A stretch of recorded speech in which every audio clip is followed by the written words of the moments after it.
We got the draft underway. We got the initial bans.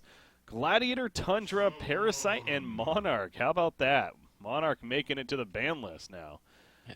Swap Dash takes it out. I can't remember too much about the Salamon, if he has been banned or not, but he's picked up here, and I still think the hero is pretty strong. Yeah, I can see why they are picking it up. And Salamon versus Sandwave this time around, so definitely gonna give the edge to Sandwave if we're gonna go to a 70-minute game. Yeah. Not sure if we're gonna do that, because Salamon is that hero where you want to farm insanely fast and then start pushing, hitting your timing, and if it goes for a lot longer than that, then the hero will taper off. But it is definitely hard to deal with when he hits that max items, Rest Stone, the Mark of Brilliance. So, yeah. Yeah, kind of go back to your question. I don't think he was touched at all in the first two games, honestly. I think a lot of it just came out, with the Mage Main especially, and Sandwraith, and Dark Lady in there, so... But yeah, Salamon, he pointed out, though, too, he did get those nerfs, so you still think he's a very, very good carry option, though? Yeah, I think so.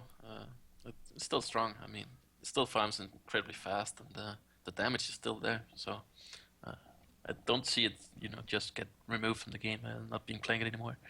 I still think it's a strong hero. All right. Well, we got, again, Druids running it here, so looking to move on in the brackets. WOP Dash is as well. They finish off with the bubbles here. Magnus, Sandwraith bubbles in total, so pretty solid on both sides, really.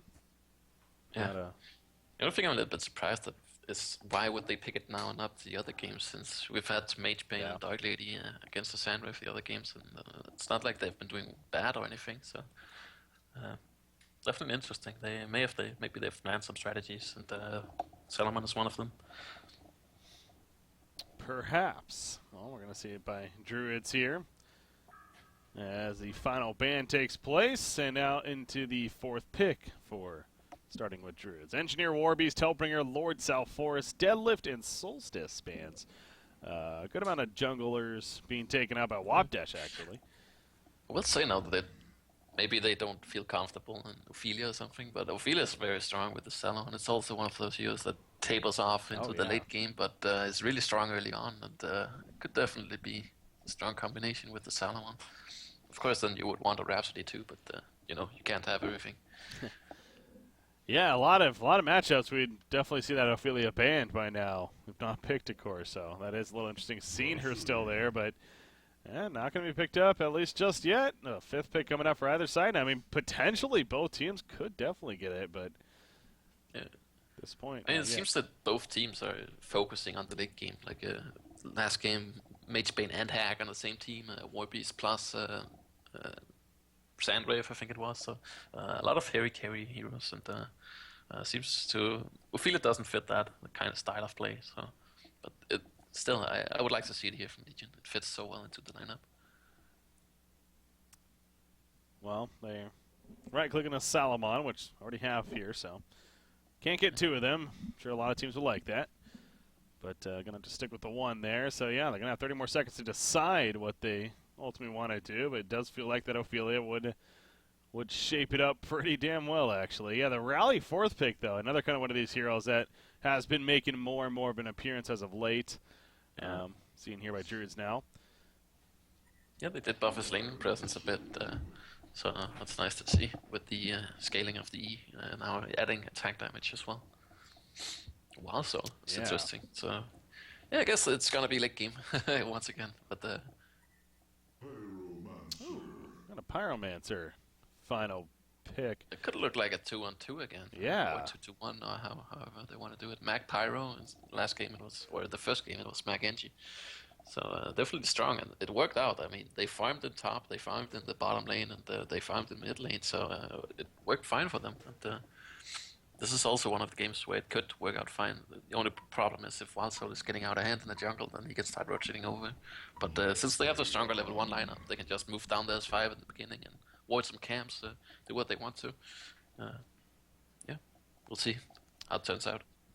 Yeah, no, definitely a fun finish there. I mentioned the Wild Soul coming out. Now, Wild Soul's interesting to me because for the longest time, and even still, I understand why we still consider him to be kind of this greedy, like late game carry to an extent. But I mean, with this newer Wild Soul, he really does have a lot of early game presence, especially compared to before, with that swipe ability that him and the bear have. Even once he's in bear form, of course. I mean, it's so much damage, especially earlier on in the game. So, like, part of me almost like, again, I see why you said that, and I still agree that yes, maybe this could potentially be a much later game for Druids, but I think the early game actually into that mid-game state is actually pretty effective chance here of being good. Yeah. Sure, it's not like it's bad. I just think Philip was the best pick for sure, but it's definitely a strong hero early on with the swipe and the tankiness of the hero. You can definitely sit in the front and deal damage, also push a lot. But I just think that they have so much burst on Hellborn's side, having that Astrolabe to heal people back up. They have a lot of AoE between the Pyromancer and the Bubbles and the Magnus, so being able to heal people back up and not being bursted down as easily could be pretty good. AoE is what you want against the Wild Soul, and they have it. So you see Druids is preemptively expecting that 2-1-2 setup, and they're sending Salamon middle here as a result. Yeah. Rally bottom. Yeah, I like it. It's smart. If you know how your opponent's going to lane, then counter it, of course. Not just stick to your standards. So he's going to have a farm here, and the Wild Soul can also switch jungle, of course, if he wants to. Looks like he's going to pull top here. So that's going to give Midas a decent start. Not being able to be zoned that well by Rhapsody. They're giving him some levels. I see Bubbles. Going to take a lot of damage off the bat. Yeah. He'll be fine, but yeah, a lot of heavy pressure there early on. So Pyromancer gonna get a Ward of Sight down. We'll see if he blocks here, probably. Find the Wild Soul first. Nope. Oh, not gonna block the camp. Actually, just putting it right outside. Yeah, maybe he's gonna stash that last creep here. Yep, there you go. Wild Soul's like, wait, what? How dare you? And a box. Might not seem like much, but it's quite decent. Also, dealing some damage to the Boo Boo, so he has to respawn it and wait with that. So it's all right, dealing damage to him. Go gets another one, but actually, oh wow, almost killed Boo Boo there. Yeah, that would have really been a hurt there for Wild Soul. Yep, having to deal with that. But even with Boo Boo being low, as you're pointing out, I mean, definitely a little vulnerable here. So I guess Pyromancer, his task in this early game is kind of being a annoyance to Wild Soul. Now he is going to rotate here. It looks like they realize obviously what's going on with the lanes. Not going to send the 2 bottom. Going to leave Magnus down here. He's going to end up mid, but something tells me this isn't going to be outstays. Bubbles Pyromancer. Yeah. Scream like a great lane setup, but. I can understand why they're doing it. I mean, it's hard to really kill that rally bottom, and Magnus does seem to be fine on his own. Well, yeah, sticking with it for now. I guess the one obvious downside is that Bubbles will now be nerfed a little bit on his levels, having the teammate nearby, but hey, if they can get a kill out of it, especially on that Aluna, hell, even Salamon. I mean, Salamon, again, till level 6, he's pretty vulnerable. Catch him in a bad spot. True. I think the main goal is to simply give Bubbles some farm here for Pyromancer being here. Before us, Aluna is one of the best heroes to zone the Bubbles, so he's definitely struggling. You can see it here again. Now Pyro's gonna, protect that 2-minute rune there. Bottom rune, what was that? Double damage for Wild Soul. Oh, it's gonna help him. That's pretty nice.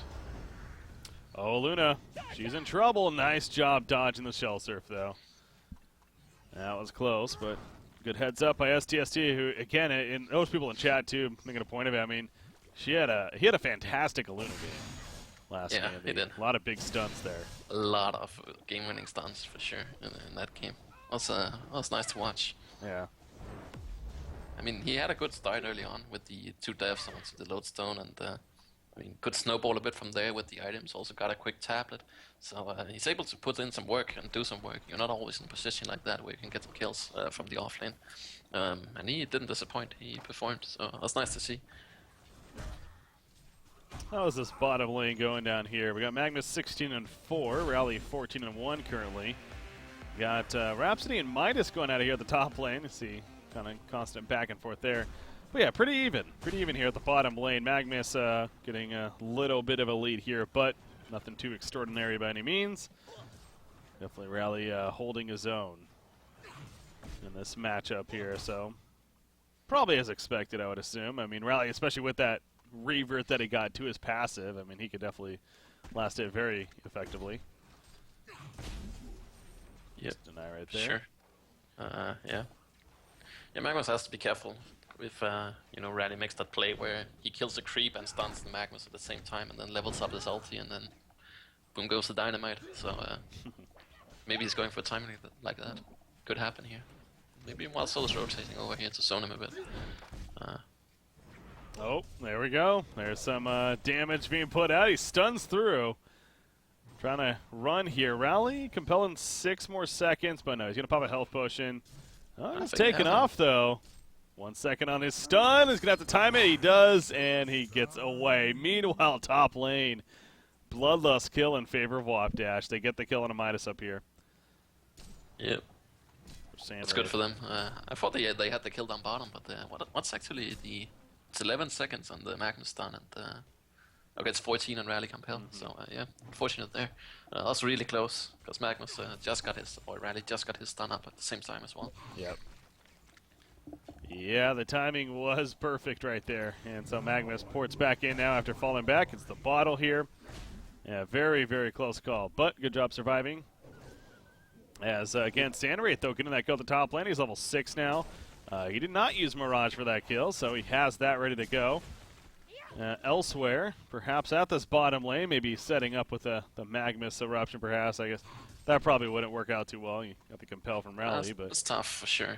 Magnus has to sit in fog and ulti and then stun in, and then he's probably gonna compel out, and then Sandwraith can point in and finish him off. Yeah, I think that's the only way that's gonna happen. They could rotate to the mid lane. That's an option for sure. That's exactly what they're doing right here. Trying to now maybe catch this Luna, but Luna not going to put herself in a spot.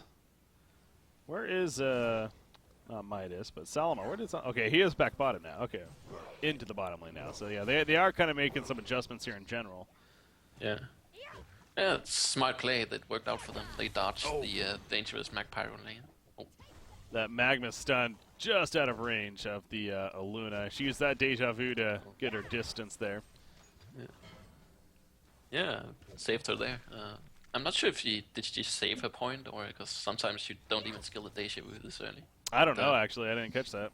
Good heads up. Yeah. Usually you max out the stun or the power throw, depending on what kind of lineup you have. So. Yeah. Again, makes the escape right there, so well played. They're heading back to the bottom lane, though. Salomon does hit level 6, though. Oh, they want this kill. Magnus stun, it is going to be in range. Sandwraith porting as well. Yes, they do. Can he get the ulti off? No, he cannot. However, here comes a turn kill chance. See the stun here from Luna. The compel does connect the Magnus, but it missed with the... Oh, boy. The ultimate from Rally just missed. It could be a little funky sometimes with the placement. Yeah, that's true. I saw that one coming. I was like, no, cancel. But yeah, it's unfortunate. I mean, sometimes that's how it works with that ability. But I'm not sure if it even would have been a kill. It definitely would have been close. But yeah, they had the right idea. Unfortunately, it didn't work out. Oh, here we go with another compel. This time they're going to find an easy kill on a Pyromancer. One compel into an easy swipe there.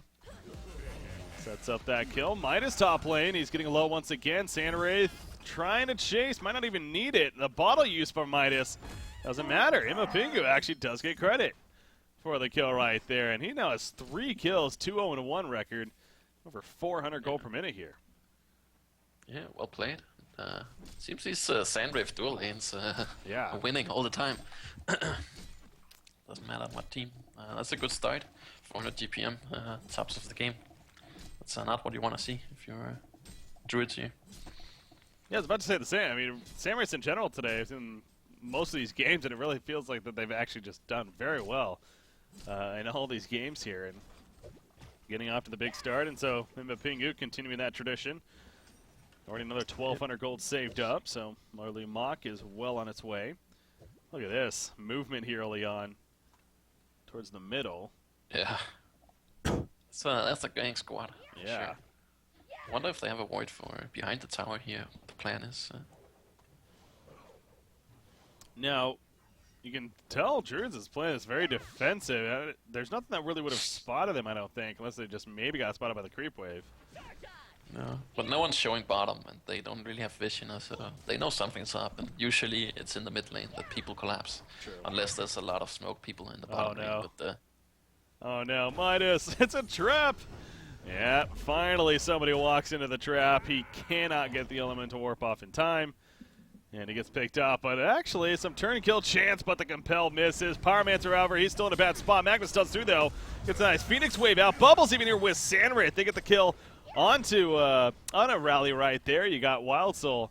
He's too tanky to be taken out, but the patience pays off for WOP Dash. And even Magnus pushing in the middle tower right there. So very good sequence of events there for this Hellborn team. Yeah, it's a very deadly lineup. I mean, they can roam around and they have a lot of stuns, a lot of AoE damage, so they have to be careful on Legion and put up some defensive voids to see them coming in and then try and ambush them if they can. See top lane, Sandwraith again working off of that, yet another assist. Oh no, he even got the kill right there.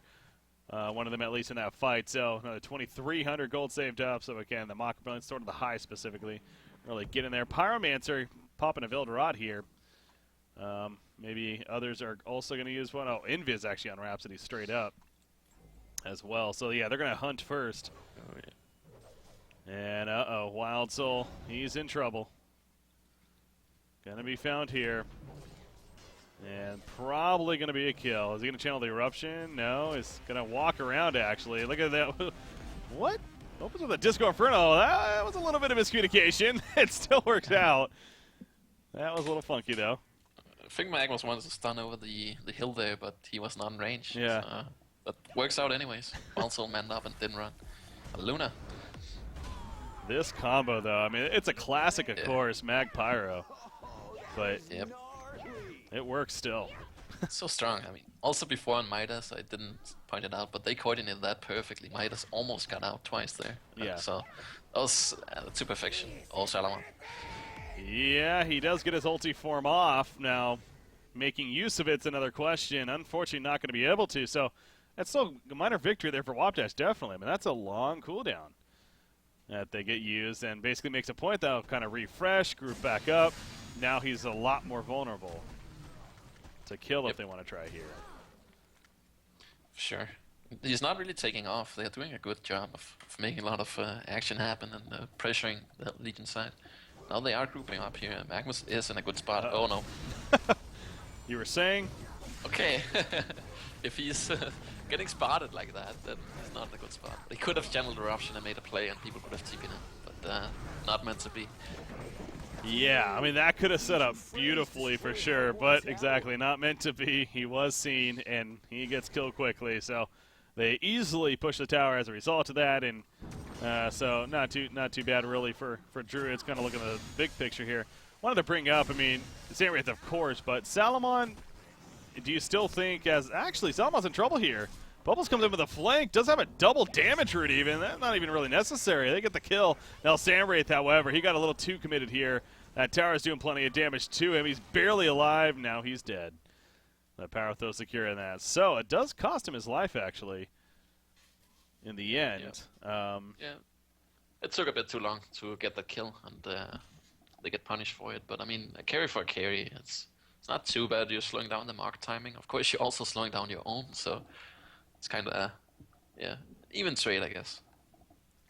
He did get the sword of the high, at least, on Sandwraith. So. But, yeah, that was actually going to lead me to bring up Salamon. Is Mock still the way to go, you think? Is it still just great on him? And no I think so. I think it's better than something like a Rune Cleaver. But that's my opinion. I think it deals more damage also. Oh, Pyromancer. Yeah, now, here's a problem with Wild Soul. If your upfront burst doesn't kill him, he'll start life-stealing it. Oh, even the Phoenix Wave, he gets a Dragonfire off again. Finally kills him, but man, it took forever, and he ends up dying in return because of it. As Rhapsody now on the run, but it is a secondary support Pyro, so still kind of worth it. Yeah, the Compel missing right there. Not too bad. Hey, you know what? Pexy's doing what I was basically going to suggest anyway, so I'll let that be.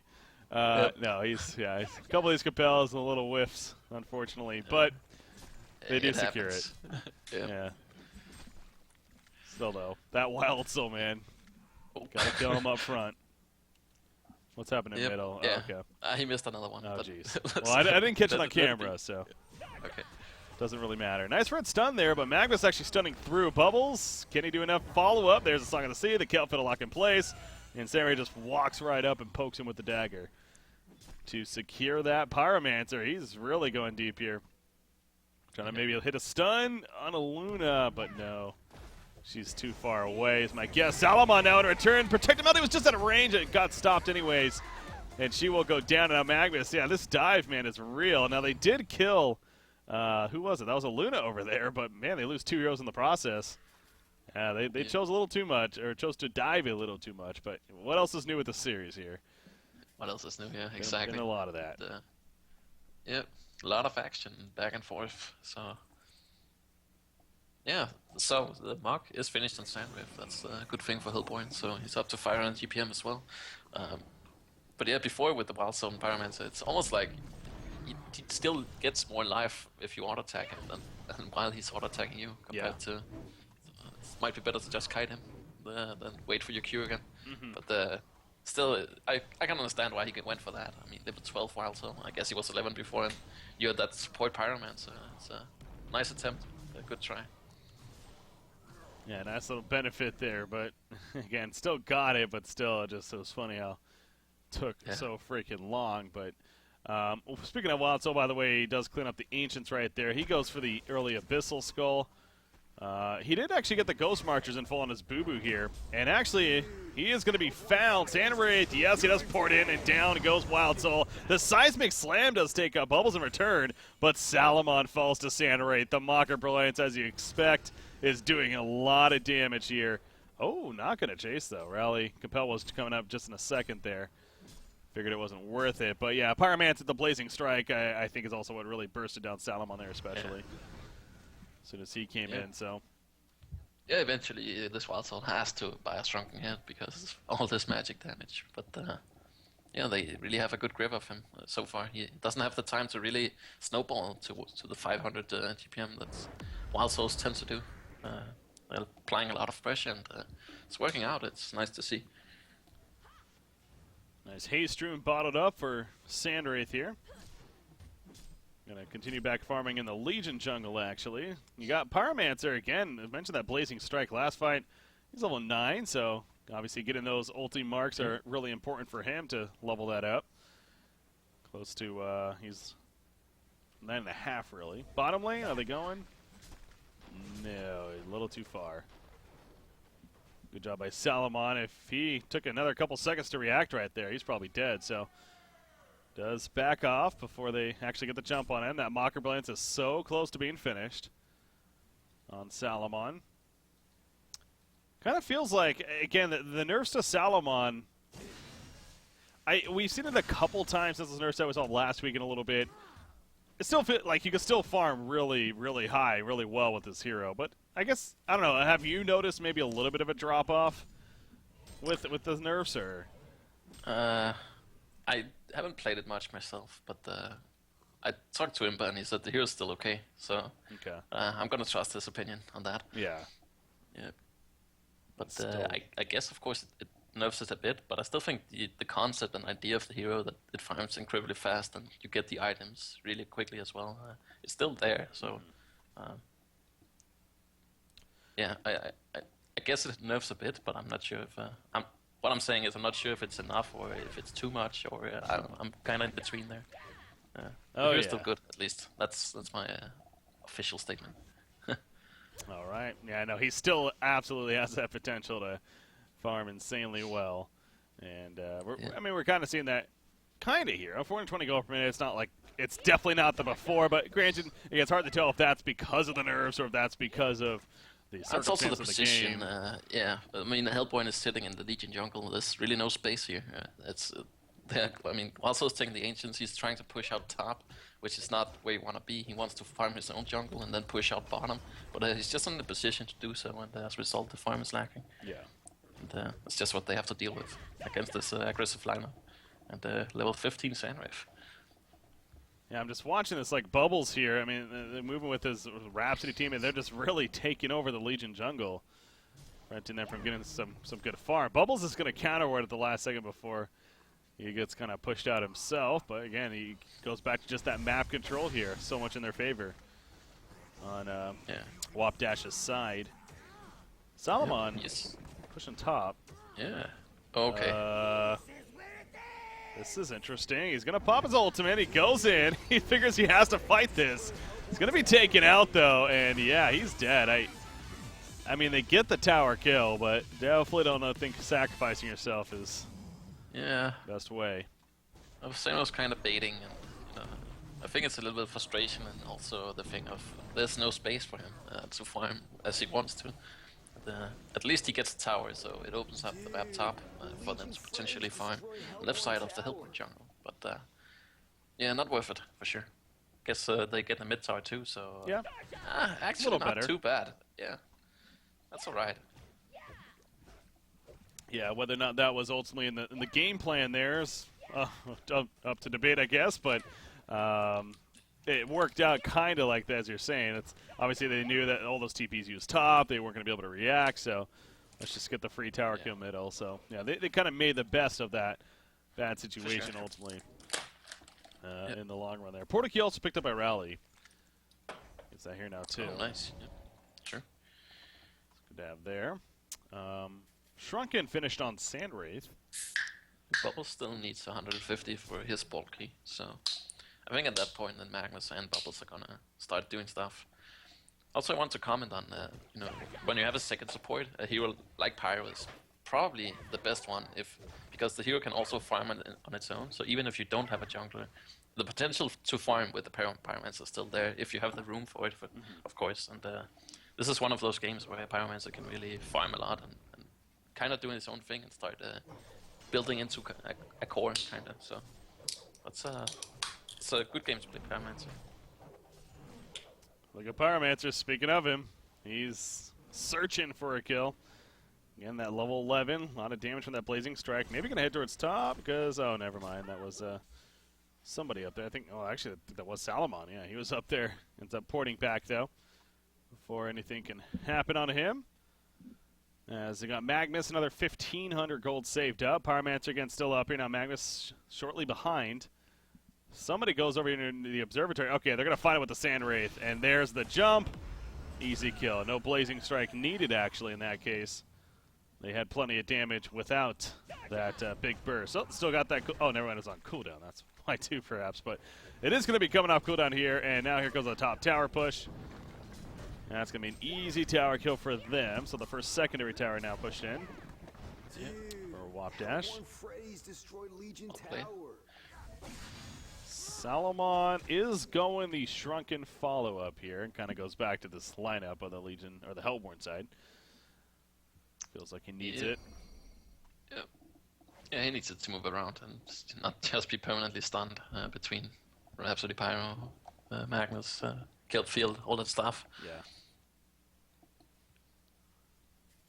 So continues to farm his own jungle now a little bit. Finally has opened up a little again. Now Bubbles actually a little greedy here. Okay, he does have enough mana for a portal key. I'll say he's very low in mana, so could have been in trouble. Portal key's away. Gonna be fine. There's a Storm Spirit on Pyromancer. Actually finished. Well, that's pretty good. Also, now he can sustain himself while still farming. Doesn't have to go back to base and stuff like that. So, this Midas is probably in trouble from this Veiled Rod. The Storm Spirit into the stun combination is still active. It's a nice combo. Ooh. If you are the quickest one, of course. Yep, that's a big part of it. Yeah, I think he was looking up here at his Magmius, kind of just running up here, and he didn't expect to see anyone. So, no, but the right idea, nice attempt. Might still have a chance. I like what you said there though about the Storm Spirit setup. Yeah, that's a Storm Spirit in the air. As soon as they come down, you hit them with the stun and sets up an easy combo. So, yeah, exactly. Good item it's pick up there. Cheap stick or something like that. Could almost say. Gonna port bottom lane. Does have a Bubbles down here, being active, and Again, they're just constantly being on top of that. They're just really open up the woodworks here for Sandwraith especially to free farm. And if they happen to find somebody for fight starts, then he just presses R and can join them, of course. So Yep. that's the game plan. He's really had a good game on Sandwave so far. Usually you are not able to have the most creep kills in the game on a Sandwave because you can't really farm that fast. But this game they've made a ton of space and he's able to clear the entire jungle and then move to the lane. And, it's working out. 600 GPM, also on top of the hero kills in the beginning. Yeah, very well there, definitely. And you see the middle lane trying to bait out with an illusion Magnus. Obviously, it's pretty fake at this time, so not much of a bait there at this point. Does have another one coming in. We'll see. Maybe this new one could perhaps get something to happen here. But, I mean, the Legion team, they're in the area. They got a word of sight that's kind of spotted this stuff, or the Revelation, I guess. They're going to see this fake Magnus running up. They're going to notice that, though. Not overreact to it, so the attempt is there from WOP Dash to try to make them bite on something, but Druid's not having any of it. But this does mean Sandwraith just, again, continues to farm. I really wonder if he's going that resto build or not. I mean, you figure he would have maybe at least had the sustainer or something like that if he was. But, okay, they're going bottom lane, by the way. They jump rally down here, and it is enough for that kill. They also caught a Luna in the Kelpa to take out him. Salomon ports in, but realizes very quickly this is not a fight to take. Yeah, double damage. That helps big time right there. They get the tower kill. Yeah. It's a 5k golden Sandwraith, so you could buy a Restless down here if you want. It's looking really good for Hillpoint, and they're playing it safe, they're playing it smart here. It's the last game, they need this win. Both teams do, of course, but they're playing a little bit more composed and organized than the other two games, in my opinion. It feels like it, definitely, and we see here Kongor, that's absolutely a free Kongor kill. Of course, a token for Sandwraith. You mentioned 5,000 gold, so that's what I was getting at. I don't know if he's. I really wonder if he is going to get that Resto Stone here.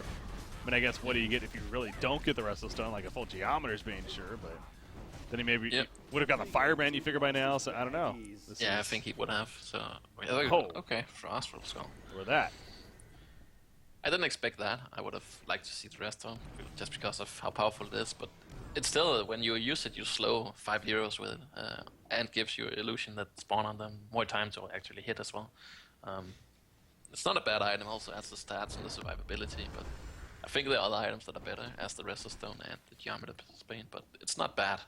And they're pretty far ahead at this point, so it's probably going to do alright.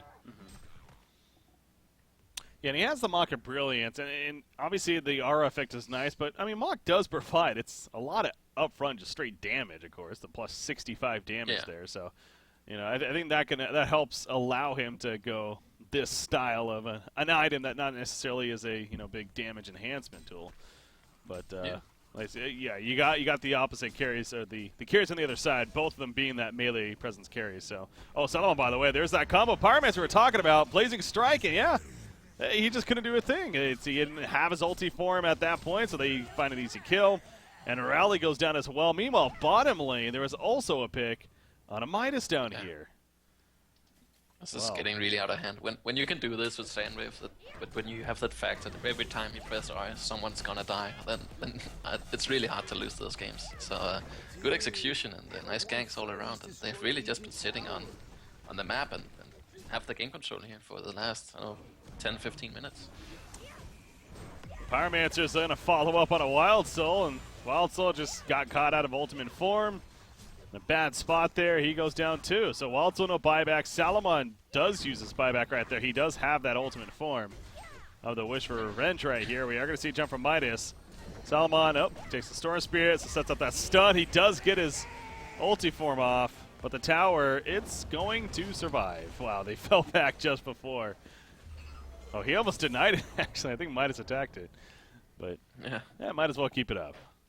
Just as a barrier here. I think it's alright to keep up, mainly because of the gold boost right now that it provides. You don't want to give them extra.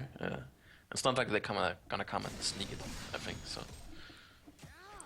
Well, you can wait with the deny. They hold there at least, but it did cause 2 buybacks. Yeah. Salomon and Midas. For sure, and he also had to use his ultimate, and they didn't even get a kill from it, so it doesn't feel too good, I think. We've seen plenty of games where Salamon's, by 30 minutes into the game, he's basically full inventory. So, again, a mix maybe of the nerfs, but also just this game, you've stressed that. It's just the movement and the control of the map has been so in favor of WOP Dash. This Salamon's not looking pretty right now for where you used to see him. That's not helping their cause, definitely unfortunately. As they're roaming through again here. Oh, they're going to find Rally. And there's the open and the easy kill. Blazing Strike in the face. Make it happen. Deja Vu disjoint. Not going to matter. She goes down. Salamon kind of just jumps in. I think that's a point again. I think that's a point of GG. Yeah, double damage. Always nice to have too. There we go. It's going to be WOP Dash taking out Druids here. So Druids, a hell of a run there in the group stages. Again, finishing 3rd place. Very good performance. WOP Dash squeaking in at a 6th place spot, but hey, they really proved that they deserve to be here, and they defeat Druids 2-1. They're going to play Fresh tomorrow as a result of that, so congrats to them. But, yeah, your final thoughts on the game in the series here, Nir. Yeah, interesting series. It's fun to watch. A lot of back and forth. I will say that WOP Dash played on a little bit higher level than they did in the first 2 games in the last one. More composed. They went for the objectives. They didn't dive too much. They did a bit, but seems the last 15 minutes at least of the game, they went for the safe kills, and then they went back afterwards. Went for the objectives, got the kill into tower and stuff like that, and didn't go for the base when it was not in a favorable position to do so. And yeah, nice game and nice series. It was a lot of fun to watch, and yeah, Druids can next time maybe. Wonder how they will do here next the WOP Dash. What kind of team we'll see, if it's this good team from game 3, or if they cannot keep diving and stuff like that. So. Yep, Fresh is a very good team themselves, of course, and obviously going to be even more of a challenge, you could argue, going to tomorrow. But as you pointed out, definitely a team with capabilities here, and it's a good time to get hot as well. Again, we got these brackets here of the Deadeye Bounty League, but then of course after this, the Honduras Season 4 playoffs are going to be happening, and that's where really it's all on the line there. That winning team of that will go to the World Finals, joining Sync Esports from the North American European region. So there's plenty of all that to come, more information on all that to come eventually here. But we got the Deadeye Bounty League action. Going to be wrapping up for today, so definitely some good matches overall. And you look at the brackets right here of what we do have as a result of it all. We mentioned this series of Fresh versus WOP Dash coming up tomorrow. That'll be the later match. The first match will be Sync Esports versus Complexity Gaming in that best-of-3 series. So, nothing against Fresh and WOP Dash, but I think that top one there, especially the one to kick it off, is one that a lot of people are really going to be excited for, including myself for sure. But both should be good matches, of course, overall. And winners will move on to the finals, of course. Losers will not be done just yet, as there is a bronze match, or a third-place match, whatever you want to call it there, with its own kind of separate prize pools on the line. So there is still a little bit more reason to play after that. But obviously, you want to win it all. So it'll be fun to see how that all plays out. Nir, it was a pleasure once again having you on. It's been a while, so thanks once again. Any shout-outs, any final words from yourself? No, thanks for having me on. It was fun to cast again. Been a while, so it's always great. And yeah, looking forward to seeing the next couple matches. Now it's getting a little more serious. I agree. It's going to be a fun day tomorrow again. Sync versus Complexity to kick it all off, followed by Fresh versus WOP Dash. Both of those, of course, best-of-3 series. So, ladies and gentlemen, we are going to be wrapping up for the night. Have a good night. We'll see you next time here on Oncast, which is tomorrow, of course, 12 p.m. Eastern, 1800 Central European Time.